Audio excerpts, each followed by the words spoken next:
राम राम दोस्तों, कैसे हैं आप। आशा ही नहीं विश्वास है कि आप सभी अच्छे होंगे। हम भी अच्छे हैं, आपके स्नेह, आपके प्यार, आपके सहयोग और ईश्वर की कृपा से। तो आज बातचीत करते हैं कि हम जिंदगी में सफल होते हैं किस चीज़ पर भरोसा रख के। कि मेरे रिश्तेदार बहुत सफल हैं, बहुत ऊंची पोस्ट पर हैं और बहुत हमें प्यार करते हैं, उनका बहुत सपोर्ट है हमें। इस बात पर हम भरोसा करके आगे बढ़ते हैं, या अपने विश्वास, अपना आत्मविश्वास, अपनी विद्या, अपनी शिक्षा और अपने हुनर और अपनी काबिलियत पर भरोसा रख के आगे बढ़ते हैं।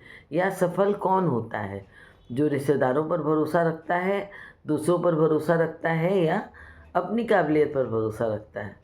तो चलिए देखते हैं और इसी बात पर आज बात करते हैं। आप भी अपने विचार रखिएगा और आप सभी का स्वागत है हमारे चैनल ज़िंदगी 60 के बाद। और मेरी ईश्वर से यही प्रार्थना है, आपकी ज़िंदगी हर पल हर वक्त खूबसूरत रहे और खुशियों से भरपूर रहे। आप ये सोचिए कि अक्सर हम देखते हैं कि किसी परिवार में एक दो लोग बहुत सफल हैं और कुछ एक दो हैं जो नहीं सफल हैं। वो हमेशा बेचारे स्ट्रगल ही करते रहते हैं। और कहीं तो ये भी दिखता है कि भाइयों में प्यार भी बहुत है, लेकिन सफलता अलग अलग है। तो वहाँ ये भरोसा होने लगता है कि ये उसके भाग्य में है, ये उसके प्रारब्ध में लिखा हुआ है, उसके कर्मों का फल है कि उसको बहुत कुछ नहीं प्राप्त होता है। क्योंकि परवरिश भी वही है, माता पिता भी वही हैं, घर आंगन भी वही है, लेकिन सफलता में अंतर है। अब हमारे मोदी जी को ही देख लीजिए, ज़्यादा इस एग्जाम्पल को आगे नहीं खींचेंगे। तो अपने कर्मों का फल भी होता है, तो हमें अपने कर्मों पर भी भरोसा रखना चाहिए। और एक चीज़ और हम मानते हैं कि जिस परिवार में अगर आपस में प्यार है, आपस में विश्वास है, भरोसा एक दूसरे का नहीं तोड़ते हैं, तो वहाँ डायरेक्ट इनडायरेक्ट ईश्वर का वास होता है। आप कम में भी रहते लेकिन आपको सुकून मिलता है। कहीं कहीं आप देखिए बहुत पैसा है लेकिन घर में वातावरण अच्छा नहीं, कला कलेश है, तो वहाँ कोई ना कोई बीमारी घुसी रहती है, या मन में खुशी नहीं रहती है, या अब उस घर में जाइए तो आपका ज़्यादा देर बैठने का मन नहीं करता और आपको एक नकारात्मक ऊर्जा समझ में आती है। और ऐसे ही कोई मध्यम वर्गीय परिवार है, गरीब है, लेकिन उसके घर में आप जाइए तो आपको बहुत अच्छा लगता है, पॉजिटिविटी महसूस होती है।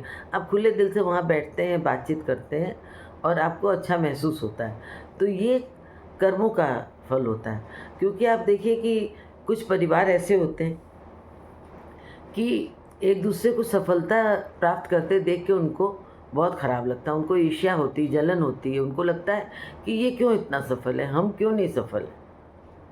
उन्हें ईश्वर पर भरोसा नहीं रहता, उन्हें अपने प्रारब्ध पर भरोसा नहीं रहता। ये नहीं लगता कि ये मेरे कर्मों का फल है, या हमारी मेहनत में कहीं कमी है, हमने अभी तक जो नहीं किया वो करें।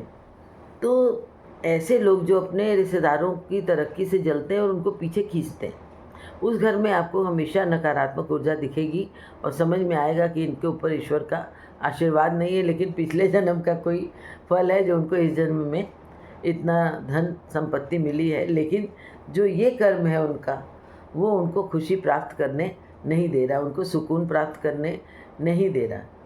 क्योंकि कभी कभी ऐसा होता है ना, जो सफल इंसान होता है वो अपने को ईश्वर मानने लगता है। उसको लगता है कि हमारे कारण ही सब खुश हैं, हमसे ही सब कुछ है, और हमारे परिवार में हम ना हो तो बहुत कमी आ जाएगी। जैसे एक कहानी है कि भेड़ों के मन में जब ये आ गया कि मेरे कारण ही गड़ेरिया जो है उसका जीवन चल रहा है, उसको खाना पीना मिल रहा है, तो वो लोग उस में ये भूल गई कि उनको किसके साथ रहना चाहिए, किसके साथ नहीं रहना चाहिए, और वो कसाई के साथ चली गई। ऐसे ही होता है, हम अपनों को पीछे खींचते हैं और उनकी गिरावट के लिए हम परायों के साथ जुड़ जाते हैं और उनसे राय मशवरा लेने लगते हैं। जब हम अपने घर की परेशानियों का कारण बनते हैं, अपने भाई बंधु की तरक्की से जलते हैं, तो उस जगह से हमारा पतन, हमारी गिरावट शुरू हो जाती है। बहुत से लोग होते हैं, आप ये सोचिए कि अगर कभी आपने व्यापार शुरू किया, आप ये ध्यान दीजिए, आपके अपने रिश्तेदार बहुत ज़्यादा आपके यहाँ सामान खरीदने नहीं आते। सारा व्यवहार अच्छा होता है, लेकिन वो आपसे सामान खरीदने नहीं आते हैं। कहीं न कहीं उनके मन में ही रहता है कि हम दूसरी जगह जाके बार्गेनिंग कर लेंगे, ज़्यादा बोल लेंगे, लेकिन अपने से नहीं कर पाएँगे। तो और एक कारण ये भी होता है कि कहीं न कहीं लोगों के मन में अपने कुछ न कर पाने का या अपने कम कर पाने का, कम प्राप्त करने का एक कॉम्प्लेक्स रहता है और वो आपको साथ नहीं देते। अक्सर आपको जो आपका सच्चा दोस्त होगा वही साथ देगा, सारे दोस्त भी साथ नहीं देंगे, वो कोई ना कोई बहाना बना के निकल लेंगे। लेकिन कुछ ही होते हैं जो आपकी तरक्की से खुश होते हैं, उनके पास चाहे कम हो, लेकिन वो आपके आगे बढ़ने से खुश होते हैं और आपके तरक्की के लिए प्रार्थना करते हैं। इसलिए हमेशा अपने कर्मों पर विश्वास करें, कोई ना कोई हुनर अपने हाथ में ज़रूर रखें। ये बात हम हमेशा कहते हैं, क्योंकि हुनर ही जीतता है। डिग्री पीछे हो जाती है, लेकिन हुनर जीतता है और वो आपको कभी भूखा नहीं रहने देता है, और वो चाहे जो भी टैलेंट हो। कितने आप सोचिए जो परिवार में लोग तरक्की नहीं कर पाते, लेकिन अपना जीवन यापन करते रहते हैं, क्योंकि वो सब लोग मिल कर के कोई ना कोई हुनर से अपना जीवन यापन करते हैं। आप ये सोचिए कि अगर पिता बुज़ुर्ग हो गए हैं और बेटा यंग है, जवान है और हाथ पैर से ठीक है, और वो अगर अपने पिता की मदद नहीं कर रहा है कमाई करने में, तो उससे गलत बात कोई नहीं होगी। तो इन चीज़ों का हमेशा ध्यान रखें और हमेशा अपने परिवार का सपोर्ट सिस्टम बने, अपने परिवार के वेल विशर बने और एक दूसरे का सहयोग करें।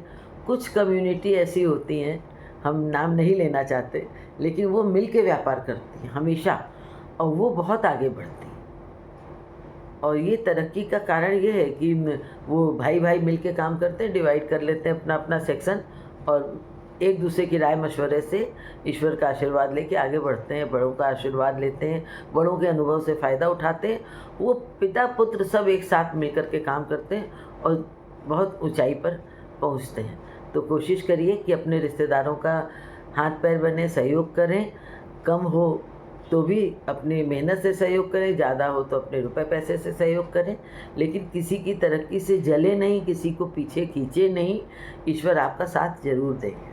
बताइएगा आपको वीडियो कैसा लगा।